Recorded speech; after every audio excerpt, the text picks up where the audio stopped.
first obstacle overcome, I have permission to go back into the country with tenderfoot. That was going to present kind of a real pain in the ass. If they weren't going to let me bring the bike in, then I have to basically leave her here at the border and hitch a ride to Cáceres.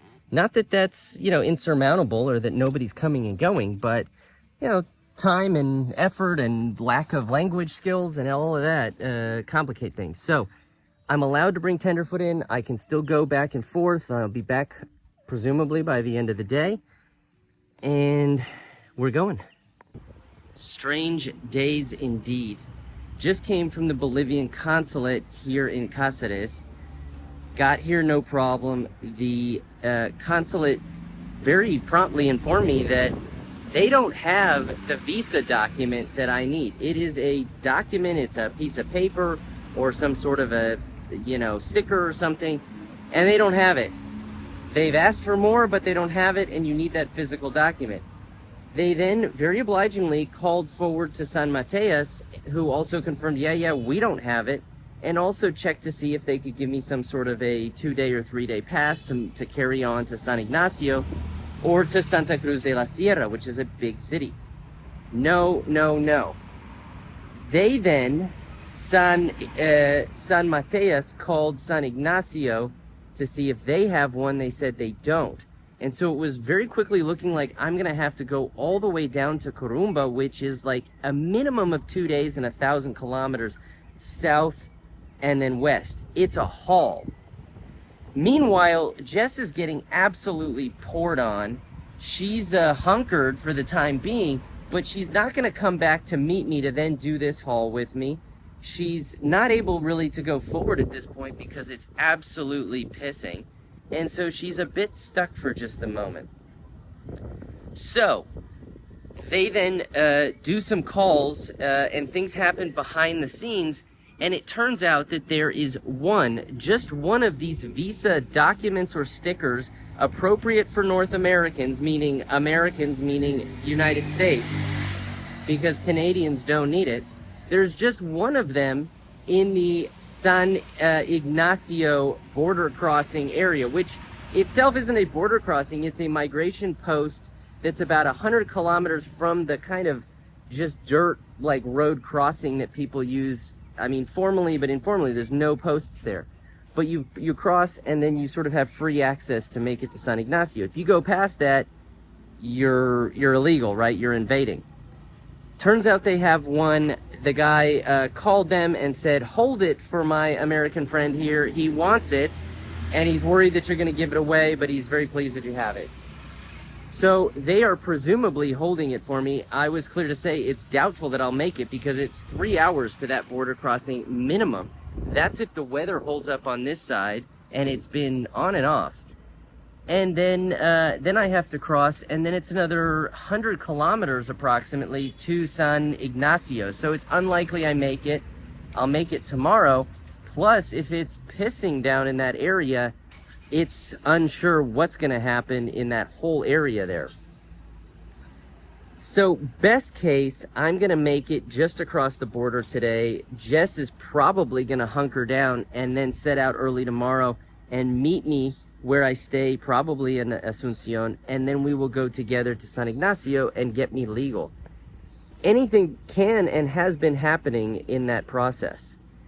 So my route from here on to the border is going to be all dirt. It's been raining. It's now just kind of drizzly and ugly, but everything is wet.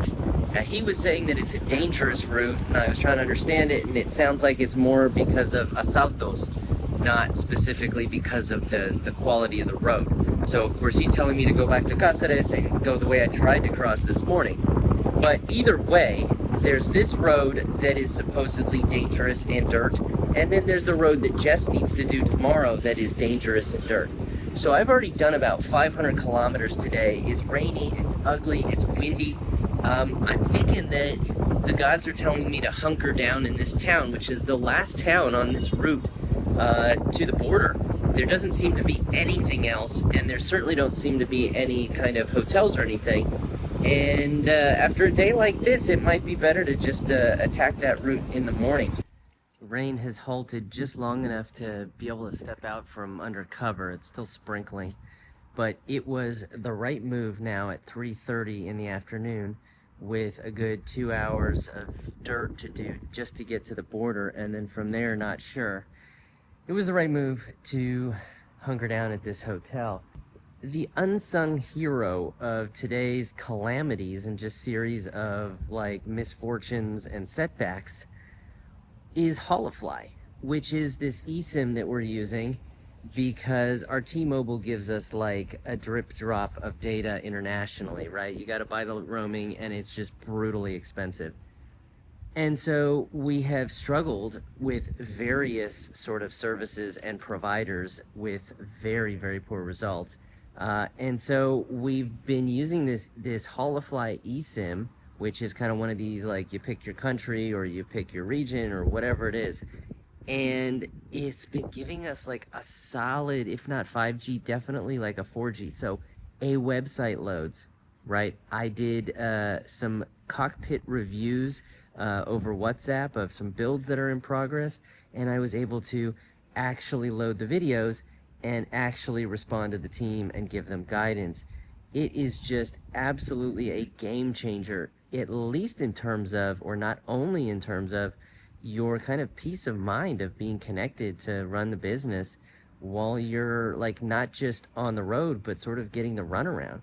Not only that, but Jess and I have been able to talk by FaceTime and FaceTime video throughout this to like figure out what the hell we're gonna do and where we're gonna meet up and how this is gonna go. So it's been like the open wound of really the last couple of years of being overseas internationally on GoRUFFLY around the world, and just like struggling with how we're connecting and where we can get, you know, national SIMs and this and that.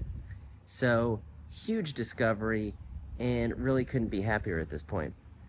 Strange fact, at the Bolivian consulate, they told me today that I was actually only the second American to try to cross the border at this location, or at the very least, the second American to come into the consulate seeking a visa, which they could not give.